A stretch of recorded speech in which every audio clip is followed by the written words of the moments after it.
Bapak Ibu, para kadang kinasih, simbah-simbah lan adik-adik, para rama, suster, bruder berkah dalem Gusti. Sugeng rawuh wonten ing PDSK channel menika. Kados pundi kabar panjenengan?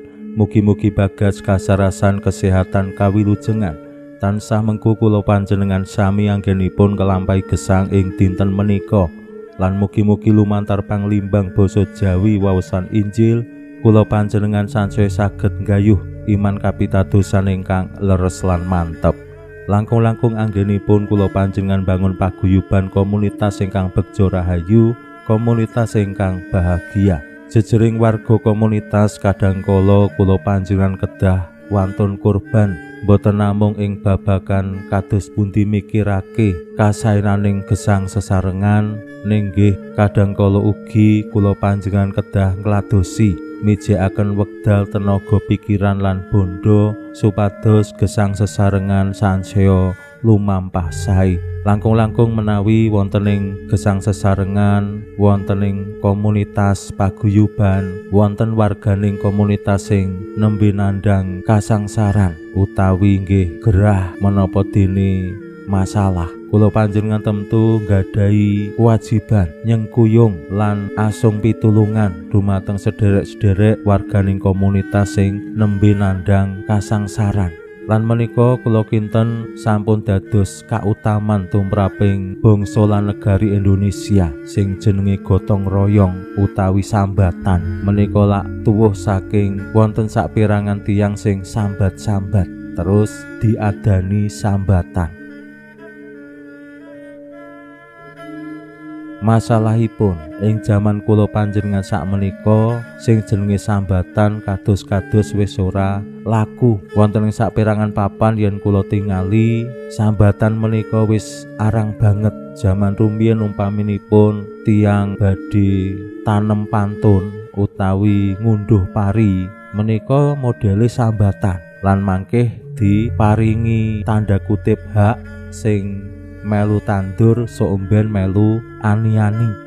Jaman menika kabeh dibayar, sing tandur mengko dibayar entuk sedina porong dina le tandur, sing ngunduh dereng temtu sing tandur awit anggenipun ngunduh pantun disewake alat utawi mbangun griya. Jaman rumiyin menika wiwit ngudhunake gendeng, ngebrokake payon lan sak panunggalane ngantos mbangun malih menika modele sambatan gotong royong, mung dimodali sing penting mangan terus rokok cekap. Ning jaman menika wonten saperangan sing pancen model sambatan ning rikala pasang boto menika wis dibayar. Wonten malih sing wiwit ngebroke ngasih bangun kabeh dibayar. Nah menika tantangan tumraping kula panjenengan kados pundi bangun semangat gotong royong utawi sambatan wonten ing gesang sesarengan.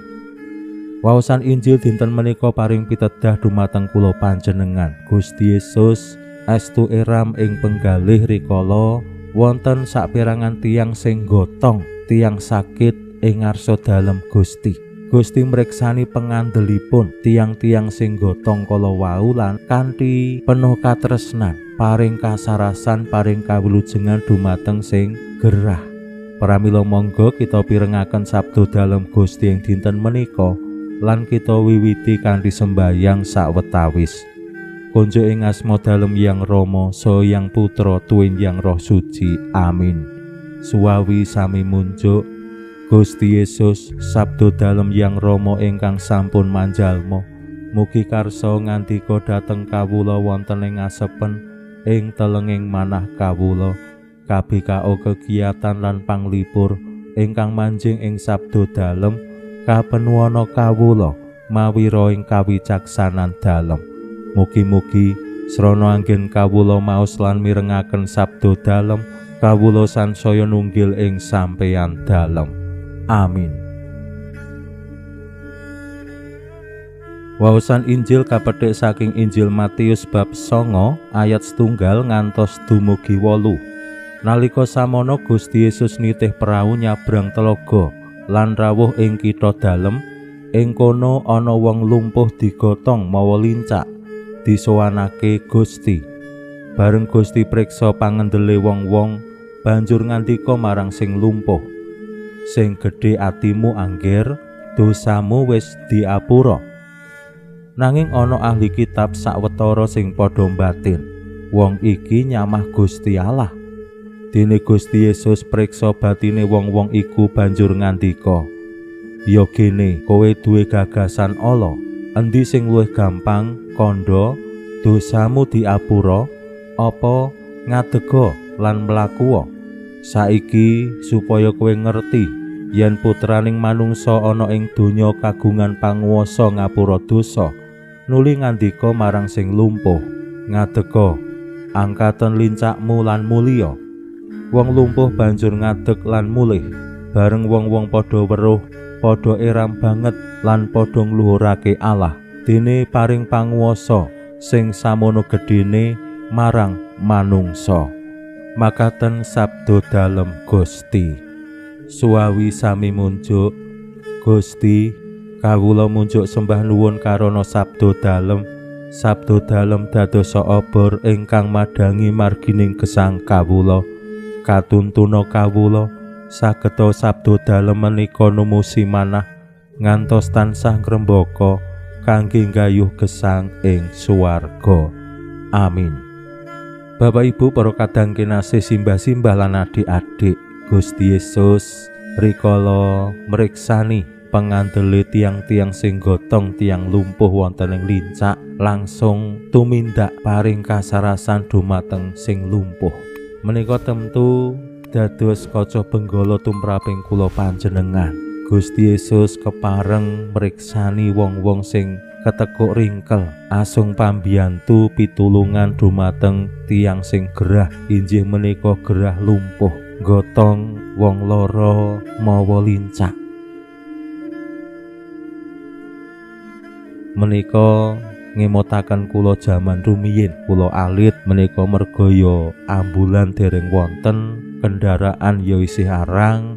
Mila yen badhe ngobatake utawi beta tiyang sakit wonten ing rumah sakit, menika digotong nggawa lincak. Bapak Ibu tentu pirsa nggih lincak menika kados pundi? Digotong yen jarak saking griya ngantos dumugi rumah sakit tebih nggih lenggotong mbok menawi mboten namung tiang sekawan, butuh tiang sanes sing ing sakmangkih ing tengah margi genteni. Lan tentu anggenipun gotong tiang sakit ora kaya wong dolan, ya kudu cepet-cepet, kepara ya kemrungsung. Mergo nek wis digawa ning rumah sakit berarti penyakite kan serius, penyakite parah. Zaman rumiyin nek iso wong kuwi menghindari rumah sakit. Lara sing isih iso ditahan menika mesti tiang zaman rumiyin nahan, ora perlu neng rumah sakit. Ning nek ngasih tekan rumah sakit berarti ya wis parah, serius.